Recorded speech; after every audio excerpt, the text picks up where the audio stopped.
नमस्कार, स्वागत है आपका। आप देख रहे हैं प्राइम डिबेट इंडिया। मैं हूं आपके साथ सना वारिस। राजौरी में सोमवार यानी 1 जनवरी को आतंकियों ने डांगरी इलाके में 3 अलग अलग घरों को निशाना बनाते हुए 4 हिंदुओं को मौत के घाट उतार दिया। आतंकी हमले की निंदा की ही जा रही थी। सड़कों पर उतरे लोगों की पाकिस्तान के खिलाफ विरोध प्रदर्शन की गूंज थमी नहीं थी कि आतंकियों की एक और नापाक हरकत ने 2 मासूमों की जान ले ली। आतंकियों ने जहां कल 4 लोगों की जान ली, आज उसी घर के पास आईईडी ब्लास्ट हुआ। आईईडी धमाके में 2 बच्चों की मौत हुई है, जबकि 6 घायल हैं। इलाके भर में सेना के जवान सर्च ऑपरेशन में जुटे हैं। वहीं आज दिन भर जगह जगह पाकिस्तान के खिलाफ नारेबाजी और सरकार से कड़ा संदेश देने की मांग की गई, तो वहीं पीड़ितों के साथ न्याय का मुतालबा किया गया। एलजी मनोज सिन्हा ने घटनास्थल पहुंचकर पीड़ितों से मुलाकात की और अधिकारियों से तमाम जानकारियां ली। साथ ही एलजी मनोज सिन्हा ने पीड़ित परिवार के घर पहुंचकर पीड़ितों से मुलाकात की और कहा कि हमने सुरक्षा बलों को पूरी आजादी दी है और मैं लोगों को आश्वस्त करना चाहता हूं कि इस हमले के दोषियों को जल्द सजा मिलेगी। इस घृणित हमले की आतंकवादियों को बहुत भारी कीमत चुकानी पड़ेगी। तो ये तमाम बातें एलजी मनोज सिन्हा की तरफ से कही गई।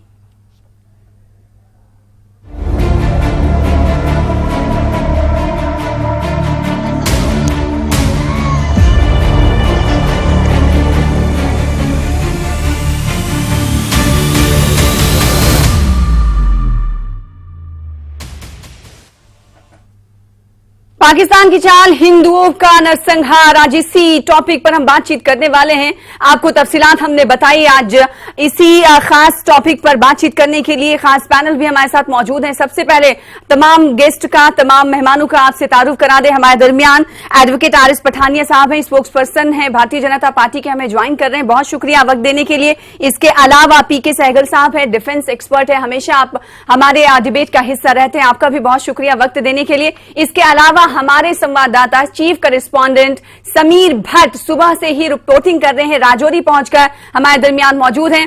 बुलेटिन की और इस डिबेट की शुरुआत करें। सबसे पहले मैं चाहूंगी कि जो आज हुआ, कल से लेकर आज तक, वो समीर संक्षेप में जरा बताइएगा एक बार फिर। 1 मिनट आपके पास है, जल्दी जल्दी सुबह से लेकर आज तक और कल से लेकर सुबह तक क्या कुछ हुआ, जल्दी बताइए समीर। देखिए, मैं आपको बता दूं, जल्दी मैं बता रहा हूं कि कल शाम को 7 बजे के करीब कुछ 2 लोग आए, 2 आतंकवादी आए। उन्होंने दरवाजा खटखटाया, एक बंदे का, एक आदमी का दरवाजा जब उन्होंने खोला तो उन्होंने बौछार की, फायरिंग की। लोगों को लगा, जब एक फायर उन्होंने किया उस शख्स पे और उनकी सिविलियन पे, उसकी वहीं पे डेथ हुई, लेकिन उसको पहले आधार कार्ड मांगा गया था तो उसकी वहां पे मृत्यु हो गई। लोगों को लगा कि कोई हैप्पी न्यू ईयर का कोई पटाखा चला है। लोगों, जब दूसरा और तीसरा जो फायरिंग हुई तो उसके बाद लोग सहम गए और तब तक 4 शख्स जो है, 4 सिविलियन, उनकी डेथ हो गई थी। फिर रात भर जो बॉडीज हैं उनको यहाँ पे डांगरी चौक में रखा गया। सुबह होते हुए जब तलाशी अभियान चल रहा था, जिन मकानों में फायरिंग हुई थी शाम को, तो वहां पे जब तलाशी अभियान चल रहा था, उसी बीच एक आईडी ब्लास्ट होता है और आईडी ब्लास्ट में 2 मासूम जानें चली गई, 6 लोग और जख्मी हो गए। तो कुल मिला के हम ये माने कि 6 लोग इसमें कल शाम से यहाँ पे उनकी कैजुअलिटीज हो गई और कई लोग जख्मी हो गए, जो जीएमसी में भी है। एलजी मनोज सिन्हा जब यहाँ पे आए, क्योंकि जो प्रोटेस्ट कर रहे थे उनकी ये एक ही डिमांड थी कि एलजी मनोज सिन्हा यहाँ पे आए डांगरी चौक पे, जहाँ पे उन्होंने बॉडीज रखी थी, वो वहां पे एश्योरेंसेस दे, फैमिली से मिले। एलजी मनोज सिन्हा ने वो वादा निभाया। न सिर्फ वो वादा निभाया, बल्कि न सिर्फ वो यहाँ पे आए, बल्कि ट्वीट के जरिए उन्होंने ये भी जानकारी दी कि सरकार ने ये मान लिया है कि जो जिनकी मृत्यु हुई है उनको 10 लाख रुपए, उनके परिवारों को 10 लाख रुपए, और जिनको जो जख्मी है उनको 1 लाख रुपया, और उसके साथ साथ जो नौकरी है वो भी फैमिलीज को मिलेंगे जो डिकीज है। उसके बाद एलजी मनोज सिन्हा जब डांगरी चौक पहुंचे, उन्होंने वहां पे बात की लोगों से, फिर अलग से एक मीटिंग की जिसमें बहुत सारे सीनियर जो यहाँ पे लोग रहते हैं डिफरेंट कम्युनिटीज के, उनसे मीटिंग की। और उसकी मीटिंग के बाद वो उन घर में गए जहाँ पे ये अटैक हुआ था। तो एक रीच आउट करने की एलजी मनोज सिन्हा ने कोशिश की, लेकिन उसके साथ साथ एडमिनिस्ट्रेशन अपना काम कर रही है, लेकिन सिक्योरिटी फोर्सेस ने पूरे इलाके को घेरे में ले लिया है। जो एसओजी है, special force of Indian army, CRPF और बाकी जितने भी विंग्स हैं, वो ज्वाइंटली एक ऑपरेशन उन्होंने लॉन्च किया है कल शाम से, जब से ये आतंकवादी भागे हैं। 2 आतंकवादी बताए जा रहे हैं। उनकी चप्पे चप्पे पे तलाशी अभियान छेड़ा गया है। उनकी तलाश के लिए बहुत मैसिव अभियान छेड़ा गया है और DGP Dilbag Singh, LG Manoj Sinha, ADGP Mukesh Singh, जो भी लोग आज यहाँ पे आए, उन्होंने भरोसा दिया कि जितने आतंकवादी इसमें थे उनको मार गिराया जाएगा या गिरफ्तार किया जाएगा। और जिन्होंने ये षड्यंत्र रचा है, हिंदू मुस्लिम जो एक भाईचारा यहाँ पे है इस सेंसिटिव प्लेस पे, जो राजौरी का एक सेंसिटिव एरिया है, वहां पे जो हिंदू भाईचारे को एक जख्म पहुंचाने की कोशिश जिन लोगों ने की है उनको हम बेनकाब करेंगे और इसकी पूरी इन्वेस्टिगेशन होगी कि आखिर ये एक लैपस जो दिखने को मिल रहा है, एक लैपस जो हो रहा है कि कल शाम को जो अटैक हुआ उसके बाद भी आईडी को सैनिटाइज नहीं किया गया, वो जो आज फट गया 9:45 बजे के करीब, जिसमें 2 मासूम की जान गई। तो एलजी ने उसका भरोसा दिया है कि उस पर जांच करेंगे और कुल मिला के एक एतमाद साजी की कोशिश की है एलजी मनोज सिन्हा ने। वो यहाँ पे तुरंत आए, दिल्ली से कट शॉर्ट करना, अपना विजिट कट शॉर्ट करके फिर यहाँ पे आए और सीधा राजौरी। और क्योंकि सुबह से ही ये मांग की जा रही थी कि जब तक एलजी साहब नहीं आएंगे घटनास्थल पर, उनसे मुलाकात नहीं करेंगे, तब तक वो अंतिम संस्कार भी नहीं करेंगे। एक और खास मेहमान हमारे साथ जुड़ चुके हैं जिनका हम तारुफ करा दें। हमारे दरमियान वीरेंद्र सिंह साहब हैं, स्पोक्स पर्सन है पीडीपी के। आपका भी स्वागत करते हैं वक्त देने के लिए। मैं चाहूंगी कि डिफेंस एक्सपर्ट के पास मैं जाऊं, पीके सहगल साहब। आज और अब तक और कल की बात, तमाम चीजें हमारे संवाददाता समीर भट्ट ने दर्शकों को बताई और आप भी गहरी निगाह बनाए हुए रहे होंगे। मैं ये जानना चाहती हूं आपसे कि आप इस हमले, आतंकी हमले और आईईडी धमाके में कहां आपको लग रहा है कि हमसे चूक हुई और कौन सी ऐसी चीजें हैं जो सुरक्षा एजेंसियों को पहले ही करनी चाहिए थी, और इस तरह के जो हमले हैं उनको लेकर कड़ा संदेश मनोज सिन्हा ने तो दे दिया है आज, और तमाम चप्पे चप्पे पर नजरें तो बनाई रखी जा रही हैं, लेकिन इसके बावजूद ये घटना घटी। तो आपको क्या लगता है कि कहीं ना कहीं चूक हमसे हुई है या नहीं? क्या मानेंगे आप, क्या कहेंगे आप? आपके नजरिए से क्या लगता है आपको? एक किस्म से साजिश थी पाकिस्तान की तरफ से, जिसके 3 मकसद थे। हाँ। सबसे पहला कि वो काफी ज्यादा चिंतित है कि कश्मीर वैली में और खास करके जम्मू इलाके में और श्रीनगर में बहुत ज्यादा शांति बहाल हो रही है, उस शांति को भंग किया जाए। दूसरा उनका मकसद था जो हिंदू मुस्लिम वहां पे भाईचारा है उसको तोड़ा जाए, उसमें दरार डाली जाए। तीसरा मीडिया अटेंशन को अख्तियार करना चाहते थे। यस, इतनी बड़ी साजिश को उन्होंने अंजाम दिया और आईडी ब्लास्ट भी हुआ। इसमें किसी ना किसी प्रकार की चूक तो जरूर हुई है। हमारी इंटेलिजेंस को इन्फॉर्मेशन होनी चाहिए थी, क्योंकि वास्तव में लाइन ऑफ एक्चुअल कंट्रोल और लाइन ऑफ कंट्रोल के ऊपर, दोनों के ऊपर चप्पे चप्पे के ऊपर नजर रखी जाती है। बीएसएफ के माध्यम से, इंटरनेशनल बॉर्डर के ऊपर, आर्मी के माध्यम से on the line of control. कहीं ना कहीं तो ये जरूर चूक हुई है, जिसके माध्यम से वो लोग इधर आए और इस हादसे को अंजाम दिया है। मैं बड़ा खुश हूं कि मनोज सिन्हा बड़े तुरंत और एडमिनिस्ट्रेशन ने तुरंत से कार्रवाई की है। बिल्कुल। और I am very very certain कि बहुत कड़ा मैसेज भेजा जाएगा सुरक्षा कर्मियों के माध्यम से कि with in the next 48 to 72 hours ये जो आतंकी इन्वॉल्व थे उनको हर हालत में खत्म किया जाएगा। बिल्कुल। इसका मकसद एक और भी था। हाँ। कि यहाँ पर हिंदू जो माइनॉरिटी कम्युनिटी है उसमें खौफ पैदा किया जाए और वो यहाँ से प्लान कर जाए, बिल्कुल उसी माफिक जैसे श्रीनगर से पंडित लोग प्लान करे थे। लेकिन मुझे पक्का यकीन है कि यहाँ से कोई माइनॉरिटी कम्युनिटी वाला हटेगा नहीं, और गवर्नमेंट ऑफ इंडिया और सिक्योरिटी फोर्सेस उनको हर प्रकार की सुरक्षा प्रदान करेंगे, ताकि उनको हौसला हो कि एडमिनिस्ट्रेशन उनके साथ है, उनके पीछे खड़ी है। और पाकिस्तान के और इन आतंकियों का जो मंशा थी वो किसी भी हालत में पूरी नहीं होनी चाहिए। वहां किसी प्रकार की कम्युनल वायलेंस नहीं होनी चाहिए, किसी प्रकार का पलायन नहीं होना चाहिए, और हर प्रकार से मुंह तोड़ जवाब देने के लिए तैयार होना चाहिए। बिल्कुल, और यही कोशिश थी आज एलजी मनोज सिन्हा की कि वो पहुंचे और उन्होंने आश्वासन दिया, साथ ही ये संदेश दिया, कड़ा संदेश आतंकियों के आकाओं को कि उन्हें बख्शा नहीं जाएगा, चुन चुन कर उन्हें मारा जाएगा। वीरेंद्र सिंह साहब है हमारे दरमियान मौजूद, पीडीपी के प्रवक्ता हैं। वीरेंद्र सिंह साहब, सबसे पहले घटना पर आपका रिएक्शन चाहेंगे। हालांकि महबूबा मुफ्ती साहिबा ने इस हवाले से ट्वीट भी किया है और निंदा भी की है, और आप ये बताइए कि इस हमले के ताल्लुक से आप कितने कहां पर पहुंचे आप, और क्या आपको लगता है कि इस तरह की जो घटनाएं हैं, एक तरफ जहां हम देख रहे हैं कि सेंट्रल गवर्नमेंट की तरफ से ये दावे किए जा रहे हैं और ये देखने को भी मिल रहा है कि पहले स्टोन पेल्टिंग बहुत हो रही थी, अब कम हो रही हैं, वहीं अगर किसी तरह की घटनाएं अगर पेश आती हैं तो उसके बाद उनका कहीं ना कहीं अंजाम भी देखा जाता है। सिक्योरिटी फोर्सेज अच्छे से काम कर रही, लेकिन उसके बावजूद भी ऐसी घटनाएं हो रही हैं। इन घटनाओं पर आपका क्या कहना है? पहले तो आज जो रजौरी में कल शाम से और आज सुबह जो हमारे 5 नागरिक हमारे भाई इस मिलिटेंट अटैक में जो मारे गए हैं, हलाक हुए हैं, मैं उनकी फैमिली के साथ संवेदना प्रकट करता हूं। और आज बहुत दुख है, आज दिल में ऐसा दुख है कि हमारे आज 5 जो हमारे भाई थे वो इस दुनिया से चले गए, और इंसानियत को शर्मसार करने वाली घटना है। और हम इसकी पुरजोर शब्दों में कंडेम भी करते हैं, निखेधी भी करते हैं, और मैं भगवान से प्रार्थना करता हूं कि जो हमारे भाई उसमें जख्मी हैं वो जल्द से जल्द स्वास्थ्य होकर अपने घर आए, और जो दुनिया से चले गए हैं भगवान उनकी आत्मा को शांति दे। लेकिन आज दुख के साथ है कि पहले तो मिलिटेंसी कश्मीर में थी जी, लेकिन आज जम्मू जैसे इलाके, रजौरी जैसे इलाके में ये घटना जब देखने के लिए मिली है तो मैं समझता हूं कि पूरा जम्मू कश्मीर आज सदमे में है। खासतौर पे हमने पहले भी देखा, सुबह से टीवी पे देख रहे हैं कि हर लोग आज दहशत में है, डर में है, एक सहम का माहौल जो है वो बन चुका था। और इसमें ये इंक्वायरी होनी चाहिए, जांच होनी चाहिए। जैसे एलजी साहब वहां गए हैं, उन्होंने कहा है इसकी जांच पूरी होनी चाहिए कि ये कौन लोग थे, कहां से आए थे। और आज मैं एक चैनल पर देख रहा था, एक जिनकी डेथ हुई उनकी मिसेज ये कह रही थी कि हमारे आधार कार्ड चेक किए गए हैं। कह रहे कि जब अंदर आए हैं लोग, उन्होंने हमारे आधार कार्ड चेक किए हैं, तो ये एक बहुत बड़ी बात है।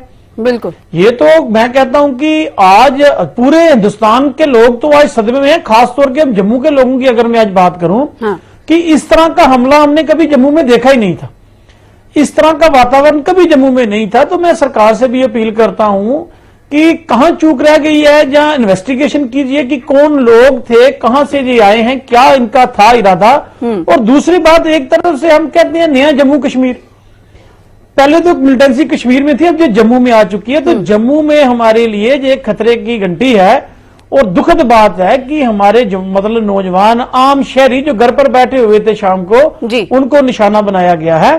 तो मैं समझता हूं कि सरकार को भी इस बारे में सोचना चाहिए, इसकी इन्वेस्टिगेशन तो करनी चाहिए, लेकिन जिस तरह का माहौल आज जम्मू में देखने के लिए मिल रहा है तो ये एडमिनिस्ट्रेशन पर सवालिया चिन्ह तो है ही है। तो इसके ऊपर सरकार को काम करना चाहिए, क्योंकि ये घटना दोबारा नहीं घटनी चाहिए। और जिस तरह से लोगों में दहशत है, सहम का माहौल है, आज हम सुबह से वीडियो देख रहे हैं, और हर जम्मू कश्मीर का रहने वाला आदमी जो है इसको कंडेम कर रहा है। बिल्कुल, लेकिन एक चीज आज उसमें जरूर देखने के लिए मिली है, जो मैं आपके चैनल से कहना चाहता हूं कि बहुत सारी पॉलिटिकल पार्टी के लोग वहां जाना चाहते थे, उन परिवार के साथ हमदर्दी प्रकट करना चाहते, उनके दुख में शरीक होना चाहते थे। लेकिन बाकी सबको रोका गया। लेकिन भारतीय जनता पार्टी के लीडर वहां गए हैं, वहां हमने उनकी वीडियो भी देखे हैं, लेकिन बाकी लोगों को रोका गया है। तो मैं एडमिनिस्ट्रेशन से अपील करता हूं, ऐसा नहीं करना चाहिए। हर एक को हक है, हम भी जाना चाहते थे, नहीं जाने देते हैं। ठीक है, हम भी उनके साथ आपने कई सवाल आपने उठाए हैं जो कि भारतीय जनता पार्टी, क्योंकि यूटी एडमिनिस्ट्रेशन है, मरकजी सरकार के अंडर ये आती है। भारतीय जनता पार्टी के प्रवक्ता है हमारे दरमियान मौजूद, उन्हीं से हम जान लेंगे। एडवोकेट आरिस पठानिया साहब, एक तो पीडीपी आपसे सवाल कर रही है कि क्या यही नया कश्मीर है? पहले मिलिटेंसी कश्मीर तक सीमित थी, अब जम्मू में भी पैर पसार रही है। और दूसरी बात इन्होंने ये कही कि भारतीय जनता पार्टी के तमाम लीडरों को पीड़ितों से मिलने दिया जा रहा है, दिगर विपक्षी पार्टियों को मिलने नहीं दिया जा रहा है। आखिर ऐसा क्यों यूटी प्रशासन कर रही है? जो पूरी ट्रेन ऑफ इवेंट्स है, दुखद है, निंदनीय है और कुछ हद तक चिंताजनक भी है। पिछले चंद वर्षों में अगर जम्मू कश्मीर के टोटल जिसे कहते हैं डेवलपमेंटल ग्राफ को अगर आप देखें, the number of tap water connections, the number of जिसे कहते हैं इलेक्ट्रिसिटी के जो नया जो एक्सपेंशन जो जम्मू कश्मीर में किया गया है, और इन सब के साथ साथ आपके ध्यान में रहे कि टूरिस्ट फुटफॉल 16 मिलियन के पास टूरिस्ट जम्मू कश्मीर में। और कल ही मैं अखबार में देख रहा था, मैं बड़ा खुश हुआ देख के कि माता वैष्णो देवी, श्री माता वैष्णो देवी श्राइन बोर्ड में का इस साल का जो गैट है वो कहते हैं तकरीबन 1 करोड़ के पास लेके चले पिलग्रिम जो है माता वैष्णो देवी में अपना माथा टेकने। इसका मतलब हालात में उनको कोई इम्प्रूवमेंट जिसे कहते हैं बदला माहौल, एक बदली एक फिजा है जम्मू कश्मीर में। बट पाकिस्तान को और टेररिज्म के जो आका है बॉर्डर पार पे बैठे उनको ये सुहा नहीं रही। और पहले एक टारगेट किलिंग का मॉड्यूल, ड्रोन्स वाला एक मॉड्यूल, और फिर अब एक नया मॉड्यूल उभर के आया है। ध्यान में रहे कि राजौरी पुंछ में पिछले दिनों गृहमंत्री जी का एक कामयाब ऐतिहासिक और एक रिकॉर्ड एक कार्यक्रम हुआ जिसमें पूरे राजौरी पुंछ में करंट जिसे कहते हैं एक लोगों में उत्साह, उस उत्साह को तोड़ने के लिए वहां के भाई चारा वहां का खराब करने साहब, आप के लिए बातें करते रहिए, अपनी बात रखिए, लेकिन साथ ही साथ मैं आपसे गुजारिश करना चाहूंगी, कुछ डिस्टर्बेंस आ रही है आपकी ऑडियो में, तो जरा ठीक भी करिएगा। जी हाँ। तो मैं आपसे अनुरोध कर रहा था इसमें, अब मेरे ख्याल से ठीक है? जी अभी ठीक है। तो मैं आपसे अनुरोध कर रहा था इसमें सारा बता के कि ये एक नई परिस्थिति उभर के आई है। हाँ। और जम्मू कश्मीर के लोगों ने, हम सब ने पिछले 3 दशक से इस आतंकवाद के विरुद्ध लड़ा है। ठीक है, आपने पहले सवाल का तो जवाब दे दिया कि प्रगति की राह पर जम्मू कश्मीर इस वक्त है, इसलिए आतंकवाद और आतंकी बौखलाए हुए हैं, इसलिए ऐसे कदम और इस तरह की आतंकी घटनाएं वो कर रहे हैं। दूसरे सवाल का जवाब आपने नहीं दिया वरिन साहब का। उन्होंने पूछा है कि बीजेपी के तमाम लीडर पहुंच जाते हैं पीड़ितों से मिलने और दूसरों को रोका जाता है, आखिर क्यों? ऐसा नहीं। देखिए, मेरे सिर्फ एक बीजेपी के प्रदेश अध्यक्ष रविंदर रैना जो वहां के लोकल है, वहां के विधायक भी हैं, ठीक है, और मुझे लगता है पुलिस प्रशासन से बराबर वहां के रहने वाले हैं, तो वहां पे लोगों में एक बचाव के कार्य में सप्लीमेंट करें, नॉट एज ए लीडर। मुझे लगता है कि भारतीय जनता पार्टी के बाकी नेतृत्व या और भी किसी पॉलिटिकल पार्टी के, क्योंकि मैं अप्रिशिएट करता हूं आपके अंदर जो जिसे कहते हैं एक अर्जेंसी है कि आप भी जाके अपना दुख प्रकट करें, वहां पे कोई जिसे कहते हैं फैसिलिटेट करें माहौल को, लेकिन थोड़ा अगर सिक्योरिटी ने या जिसे कहते हैं प्रशासन ने अगर इसमें रोक लगाई तो थोड़ा सा ऑपरेट करना चाहिए। तो जी ठीक है, आपका कहना है कि पेशेंस रखने की जरूरत है, थोड़ा हालात ठीक हो फिर उसके बाद दूसरी पार्टियां जो हैं वो मुलाकात कर सकती है। इसी मौजू पर बातचीत करेंगे, बातचीत के सिलसिले को आगे बढ़ाएंगे। प्राइम डिबेट इंडिया में छोटे से ब्रेक के लिए रुकेंगे, ब्रेक के बाद जल्द लौटेंगे।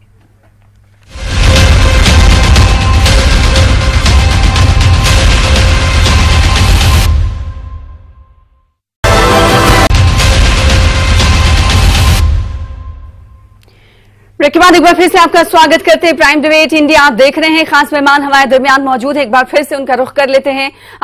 राजौरी में जो घटना घटित हुई है, आतंकी हमला जो हुआ है, फिर उसके बाद आईईडी ब्लास्ट हुआ है, उस पर हम चर्चा कर रहे हैं। भारतीय जनता पार्टी से हम जानने की कोशिश कर रहे हैं, क्योंकि जो मौजूदा हालात हैं, मौजूदा आतंकी जो हमले हुए हैं, उससे यही लग रहा है कि आतंकियों के निशाने पर जम्मू के कुछ रीजन हैं, तो ऐसे जम्मू रीजन के कुछ इलाके हैं, तो ऐसे में सरकार के पास अब क्या कुछ पॉलिसी है या फिर खाका है जिसके जरिए वो काम करने वाले हैं? आरिस पठानिया साहब, मैं आपसे ये जानना चाहूंगी कि अब कहीं ना कहीं आतंकी जो घटनाएं होती रही कश्मीर रीजन में हमने देखा, लेकिन अब जम्मू की तरफ इनका इशारा है, इशारा ही नहीं बल्कि अब इन्होंने तो दस्तक भी दे दी है आतंकी घटना करके, कई लोगों की जान लेकर। अब अगर बात यूटी इंतजामिया की जाए, एडमिनिस्ट्रेशन की जाए, तो वो अब कैसे टैकल करेंगे सिचुएशन को? तो जम्मू में क्या लगता है कि एक्स्ट्रा एफर्ट लगाने की अब जरूरत आ गई है या फिर अंदर खाने काम चल रहा है?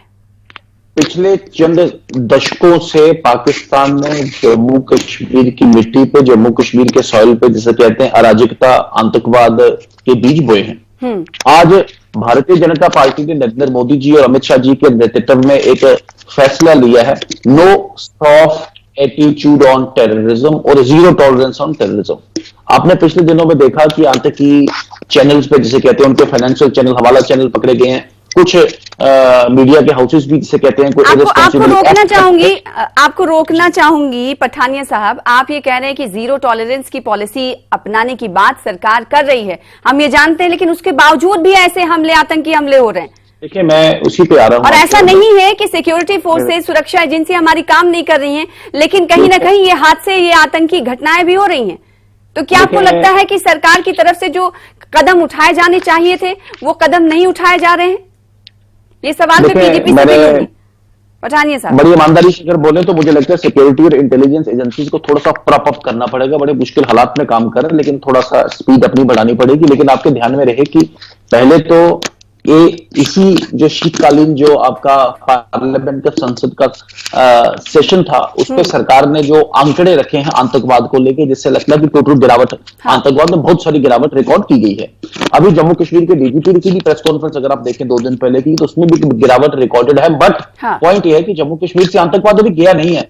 हमारा एक ना सिर्फ हम कहते हैं हमारी पॉलिसी है जीरो टॉलरेंस टेररिज्म, और हम इस पॉलिसी के तहत आतंकवाद और आतंकवादियों को चुन चुन के उखाड़ेंगे जम्मू कश्मीर से। ये बात जम्मू कश्मीर के लोग आश्वस्त रहे हैं। पीके सहगल साहब, मेरा आपसे सवाल ये है कि अब जो ध्यान है आतंकियों का वो कश्मीर से शिफ्ट होता हुआ दिखाई दे रहा है जम्मू की तरफ, ये सुरक्षा एजेंसियों के लिए कितनी बड़ी चुनौती और चिंताजनक बात है? एक इंसिडेंट जम्मू में हो जाने से ये नहीं आप क्या अंदाजा लगा सकते हैं कि इधर उनका, हाँ मेरा सवाल यही था जी। हाँ, मैं कह रहा हूँ एक हादसा अगर जम्मू में हो गया, इसका मतलब ये नहीं है कि उनका एम्फेसिस शिफ्ट हो गया। उनका एम्फेसिस पंजाब में भी है, उनका एम्फेसिस जम्मू कश्मीर में भी है, श्रीनगर और वैली में भी है। सब जगह है जहां उनको मौका मिलता है वही कोशिश करते हैं अपने हादसे को अंजाम देने के लिए। हाँ।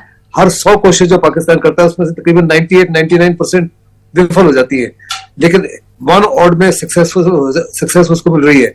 ये बड़े शर्म की बात है उसके लिए। लेकिन जब पूरा देश एक पाकिस्तान जो है अपना बहुत सारे फंडिंग इस्तेमाल करता है, हर कुछ इस्तेमाल करता है, लोकल्स हैं बड़े सारे जो उनको शह देते हैं जी, तो उनको भी इन्वेस्टिगेशन में बड़ा लाजमी है कि किसी ने, ये मुस्लिम मेजोरिटी एरिया था, इसमें ये माइनॉरिटी कम्युनिटी के कौन से घर थे उनको बताया गया, किसी ने इसकी रिकॉनेसेंस की, फिर इनको ट्रांसपोर्टेशन सपोर्ट दिया गया, उससे पहले इनको किसी ने शह दी होगी और उसके हमले के बाद में फिर सेफ सेंचुरी दी है। हाँ। सो कौन लोकल्स इन्वॉल्व है, कौन OWG इन्वॉल्व है, ओवर ग्राउंड, उनको पता लगाना बड़ा जरूरी है। और मुझे पक्का यकीन है कि अगले 48 to 72 आवर्स में ये सब चीजें सामने आ जाएंगी जी। और जिन्होंने ये हादसे को अंजाम दिया है उनको तो खत्म कर दिया जाएगा, इसमें मेरे को कोई शक नहीं। लेकिन यस, जितनी मर्जी आप कोशिश कर लो, हम जितनी मर्जी टैक्टिस कर ले, वन और time he will succeed, and that's exactly what's happened. बिल्कुल। वरीन साहब, मैं आपसे जानना चाहूंगी कि भारतीय जनता पार्टी का भी कहना है और साथ ही साथ आंकड़े भी हमारे सामने हैं कि मिलिटेंसी के वाकयात में पहले से कमी आई है, लेकिन फिर भी इक्का दुक्का ये घटनाएं घटित हो रही हैं। लेकिन ये बहुत इंपॉर्टेंट है कि जो मासूम जान है उन्हें उनका ज़िया ना हो, उनकी जान की तलाफी ना हो और जानें बचाई जा सके, ऐसे मासूमों की मौत ना हो। अभी कुछ देर पहले आरिफ पठानिया साहब सीधे तौर पर कह रहे थे कि ग्राफ देखें अगर जम्मू कश्मीर की तरक्की का, वो पहले के मुकाबले बहुत बड़ा है, इसीलिए आतंकी बौखलाए हुए हैं। पीडीपी क्या सोचती है इस पर? देखिए, ऐसे है, हम बात आज के आतंकी हमले की कर रहे हैं, तो भारतीय जनता पार्टी के स्पोक्सपर्सन मेरे भाई तरक्की की बात कर रहे हैं।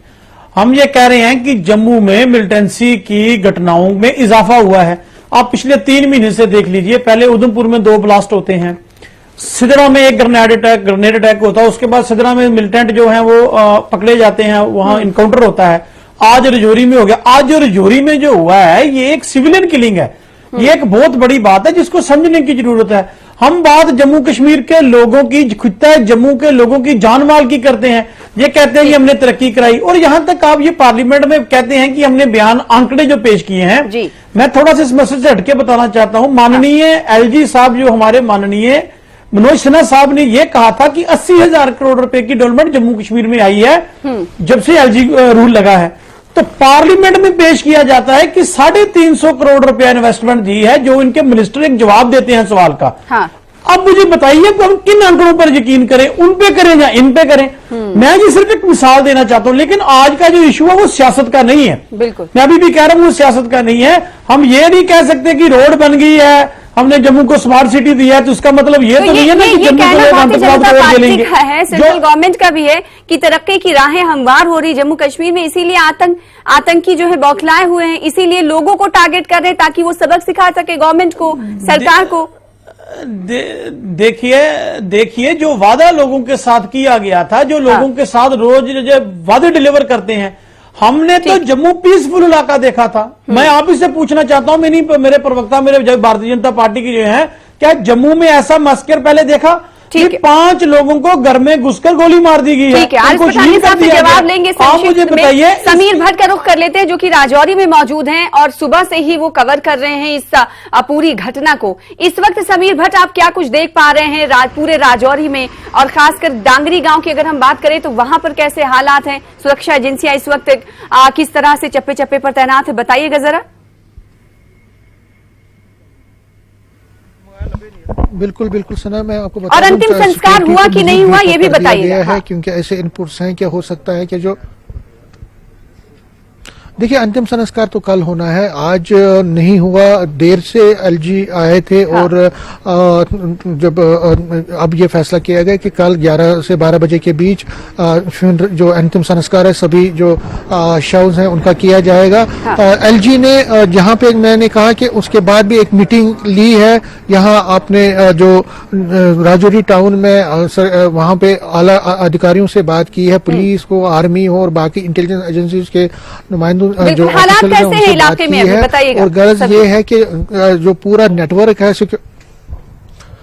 जी, हालात अभी ठीक हैं, कशीदा है हालात, लोग बहुत खौफ में हैं। मैं आपको बता दूं आज दिन को जो लोग अक्सर लोग थे वो अपने घरों में छुपे रहे, कुछ लोग एहतिजाज करने सड़क पे तो आए, लेकिन खौफ है लोगों में, खौफ और दहशत का माहौल है। और माहौल हो भी क्यों ना, क्योंकि घर में बैठकर बार बार ये कहा जा रहा है और बार बार मैंने भी इस बात को दोहराया कि घर सबसे महफूज मकाम होता है, और अगर घर में घुसकर फायरिंग की जाती है तो जाहिर सी बात है इससे बड़ी चिंता की बात नहीं हो सकती कि आखिर कौन सा वो मकाम है जो महफूज है और सुरक्षित है। बहुत शुक्रिया आप तमाम का हमारे साथ जुड़ने के लिए प्राइम डिबेट इंडिया में और इस खबर पर बातचीत करने के लिए और अपनी अपनी राय रखने के लिए। फिलहाल इसी के साथ मुझे दीजिए इजाजत। छोटे से ब्रेक के बाद देखिए खबर दिन भर। नमस्कार।